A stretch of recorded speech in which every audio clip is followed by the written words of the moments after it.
Scheduled కులాల రాజకీయ ఎదుగుదలకు 1932 సెప్టెంబర్ 9 చేసుకున్న పూనా ప్యాక్ట్ ఒప్పందం గొడ్డలిపెట్టు అని ఎస్సీ ఎస్టీ బీసీ వర్గాల ప్రతినిధులు తెలిపారు.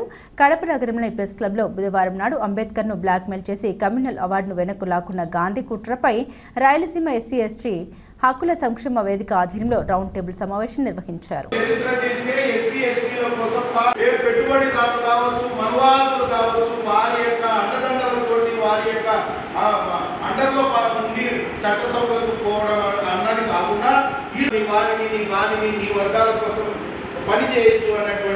ఆలోచన విధానమే బాబాసాహెబ్ అంబేద్కర్ అంటే ఇతరుల మీద ఆధారపడి బ్రిటిష్ వాళ్ళు భారతదేశం పరిపాలించేటప్పుడు 1909లో ఈ మైనార్టీలకు అభివ్యక్త కాన్స్టిట్యూన్సీలు అవి చేయడం జరిగింది. ఎందుకంటే వాళ్ళ ఓట్లు వాళ్ళు వేసుకోవాలని. అదే క్రమంలో మరి కమ్యూనల్ అవార్డు కూడా మరి బాబాసాహెబ్ అంబేద్కర్ గారు బ్రిటిష్ వాళ్ళతో చర్చించి సాధించుకున్న కమ్యూనల్ అవార్డు అంటే కూడా వాళ్ళ ఓట్లు వాళ్ళు వేసుకోవడానికి. కానీ దాన్ని గమనించిన మరి గాంధీ వాదన ఏమంటే వీళ్ళు హిందువులే కదా, మళ్ళీ ముస్లిమ్స్ అంటే వాళ్ళ సమస్యలు వేరే ఉంటాయి, మరి హిందువులు అంతా ఒకటే కదా అంటే అప్పుడు మన అంబేద్కర్ గారు హిందూయిజంలో ఉన్నప్పుడు ఎస్సీ ఎస్టీలకు చాలా అన్యాయం జరుగుతుంది, వాళ్ళ యొక్క వాదనను వాళ్ళు వినిపించుకోవడానికి పార్లమెంట్ అసెంబ్లీలో వాళ్ళకు స్థానాలు కలిగించినప్పుడు కమ్యూనల్ అవార్డు చేయడం జరిగింది. దీన్ని గమనించిన గాంధీ మరి పరవాడ జైల్లో ఆయన సత్యాగ్రహం చేసి ఈ పాయింట్ ఎందుకంటే కమ్యూనల్ అవార్డు వస్తే ఇబ్బంది అవుతుంది, వాళ్ళు కూడా జనరల్లోనే ఉండాలా, అందరూ ఓట్లు వేస్తేనే వాళ్ళు ఎమ్మెల్యేలు కావాలా, వాళ్ళ వ్యక్తులు వాళ్ళు ఓట్లు వేయకూడదని ఉద్దేశంతో ఆయన పరవాడ జైల్లో సత్యాగ్రహం చేయడము.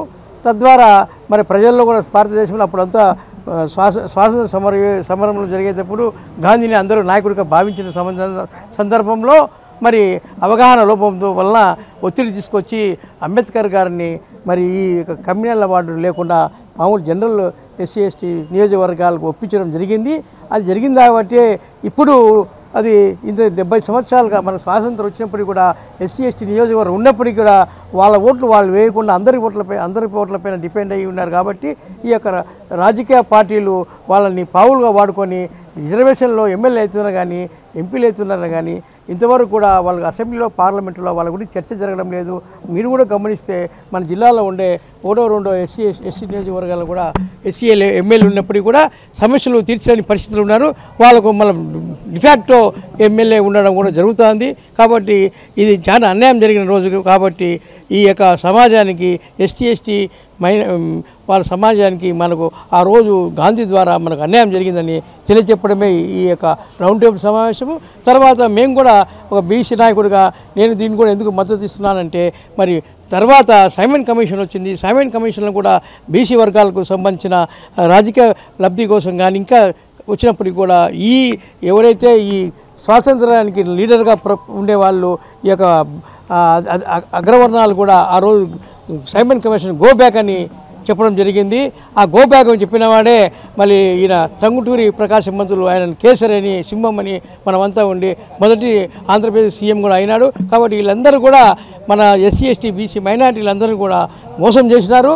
కాబట్టి ఇప్పుడు ఈ సమాజము అందరూ కూడా అన్ని విషయాలు తెలుసుకుంటున్నారు. కాబట్టి ఈ విషయం కూడా ప్రజల్లోకి పోవాలా, ఎవరు మనకు మేలు చేసింది కీడు చేసింది ఎవరని ఇప్పటికే సరే ఎస్సీ ఎస్టీ ఎమ్మెల్యేలను వాళ్ళని స్వతంత్రులుగా ఈ సందర్భంగా ప్రకటించాలని కూడా నేను తెలియజేస్తున్నాను.